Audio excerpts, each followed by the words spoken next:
Hello, today I will show you how to solve for rational inequalities. A rational inequality is the kind of example I have on the board right here. Do you see it? It's in the form of fractions, and at the denominator you have some variable, and that is the variable you want to solve for. We would like to solve for x, and x happens to be at the denominator, so we have to find a way to work with this example and solving for x. And the nature of the problem is inequality, and we know for inequality the solution would be some shadings on the number line, and we'll address that later on. But if you want to work on this problem, first you need to solve for it as equation. So step number one, I will look at the entire problem as equation. So I have 1 over x plus 1 over x plus 9 equals 1 over 6. This is rational equation. Previous clip, we learned how to solve for rational equation. And how did we do it? We find the LCD. The LCD would be all the factors of the denominator put together.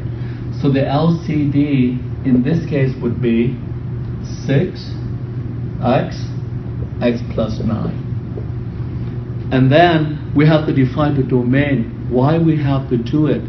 Domain is the set of all real numbers such that all the solution would be possible for x, except for those numbers that make the denominator 0.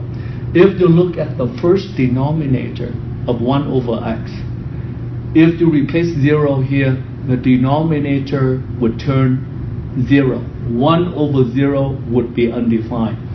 And look at this, x plus 9. If you replace x by negative 9, negative 9 plus 9 would be 0. Therefore, this fraction would be undefined. So there are two numbers you have to avoid, 0 and negative 9. What about this? We only have 6 as the denominator, no variable x in there, so you don't have to worry about it. Okay, and once again, go back here, define the domain. You have to do this before solving because you want to let people know what are possible solutions for x. So the solution for x would be all possible real numbers slash except 0 or negative 9. And now we solve. We multiply the left side of this rational equation and the right side of this rational equation by the LCD, 6x, x plus 9. Over here, 6x, x plus 9. Okay, and then you distribute the LCD in. On my right, the 6 and the 6 divide out, so you have x times x plus 9. Okay, to my left, when you distribute this LCD in here, the x divide out, so you have 6 times x plus 9. And distribute once again the LCD to the second fraction. We have x plus 9 divide out, so we only have 6x plus 6x. And then we distribute 6 in, so I have 6x plus 6 times 9, 54 plus 6x equals x times x, x squared plus x times 9, 9x. Okay, if you notice, the left side of the equation, we can combine like terms. So we have 6x and 6x. We combine them, we have 12x plus 54. And here we have x squared plus 9x. Okay, and then this equation has the highest degree of 2, and we call it nonlinear equation. If you want to solve a nonlinear equation, we have to rearrange all terms in descending order of x. Know all the terms on the other side of the equation, and we set it equal to 0, and then we solve from there. In this case, I subtract 12x on the left side of the equation. I subtract 12x to 9x, I have negative 3x. And then I subtract 54 on the left side of the equation, I have 0. And subtract 54 to the right, and I have negative 54. So basically, I take all the terms on the left side of the equation, move over, okay? And whenever you do that, all the terms here return to the opposite. 12x here becomes negative 12x over here, combined with 9x. Then that turned into negative 3x. And 54 turned out to be negative 54. So we have this very clean and nice nonlinear equation, and then solve for it.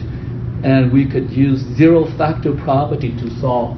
So the second step, from here, we factor x squared, x times x. And we look at this number, we have negative 54, so we want to find two numbers multiplied together to give you negative 54, and we combine those two numbers to get negative 3x. And those two numbers are negative 9 plus 6. Because negative 9 times 6 would be negative 54, and when you add them, it would be negative 3x. So this is the FOIL of this trinomial. And then we use zero factor property to solve. We set x minus 9 equals 0, or x plus 9 equals 0. So solve for this, x equals 9. Solve for this, we have x equals negative 6. And then go back to the domain. You want to find out that the solution you just solve are good, okay? As long as they are not 0 or negative 9, they're good. If any solution happen to be 0 or negative 9, you have to declare it as extraneous. So far, they're both good. And now, we want to go back to the original problem. This is inequalities, it's not equation. So we want to work with this. In order for you to do so, you line the solutions up on the number line in order from small to large. And then, don't forget to remove the two numbers that make the denominator zeros. Those, if you want to call them extraneous, you're welcome to. But I would say these two numbers no longer exist in the domain of this equation. So one is 0, to pretend a 0 here somewhere. I remove it, okay? And negative 9 somewhere to the left here. And then we line up these two solutions on the number line from small to large. Negative 6 is from here, somewhere between negative 9 and 0, and 9 somewhere to the right of 0. And then these numbers divide the number line into 1, 2, 3, 4, 5 intervals. Okay? So your job is to pick out the interval that would satisfy this inequality. How can we do that? We pick a number within any of these intervals to test. For example, if I want to test x equals 1, okay, please remember you can't pick any of these numbers to test. You have to pick a number within an interval. So 1 is somewhere in this interval. So I would like to mark the testing interval. This is the one I would like to test. So I pick 1 to test. So what do I do with 1? I go back here. Okay, I call it the cloud so you can see it. I substitute x by 1. So the first fraction, 1 over x, substitute 1 in for x, 1 over 1 plus 1 over x plus 9, 1 over 1 plus 9, greater than or equal to 1/6. Work this out to see the left side, okay, and the right side fit this inequality. If it's not, then it's failed the test.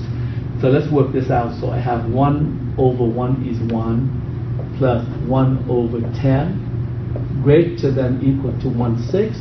Let's do some checking. 1 itself is already greater than 1/6. It's a whole number. 1/6 is part of a whole. And you add 1/10 more. So obviously, this greater than 1/6. So yes, it's passing the inequality test. Go back. This interval contains 1 in it. It passed the test. So this is good. That is part of the solution. So I put yes in it. Okay. And then we move to the next one, and the next one, and this one, and this one. But we don't have to do them all because these are distinct intervals. Therefore, they carry the opposite, the alternating personality of the testing. So if this interval turned out to be good, the next one would fail the test. And this would be no good because this is good. So this is no, this is yes, and this is no. So on this number line, we have 2 good intervals. One between -9 and -6. -6 would be part of the solution because -6 is the solution and it's part of the shading, but not -9 because it's no longer there. So we take all the shading right after -9 up to -6. And then from here is good. So we take all the shading happen after 0 up to 9 and including 9. Okay, and then the final step, you want to translate the shading to interval notations. So x belong to everything after -9 up to -6. Any number within this interval will pass that inequality test, or all the number right after 0 up to 9. These are the solution of this rational inequality. Before I wrap it up, I just want to remind you one thing. The alternating part only works if the solutions you obtain at the end are not the extraneous. If any of these solutions happen to be extraneous, then you could not take it as the lineup. You have to discard it. And therefore, the alternating personality of all of these intervals, yes, no, would not work. That would be a special case, and I will put together a different solution for those special cases. I hope you enjoyed the lesson today, and if you have any question, you could contact me or you could ask me in class. Okay, good luck on your homework.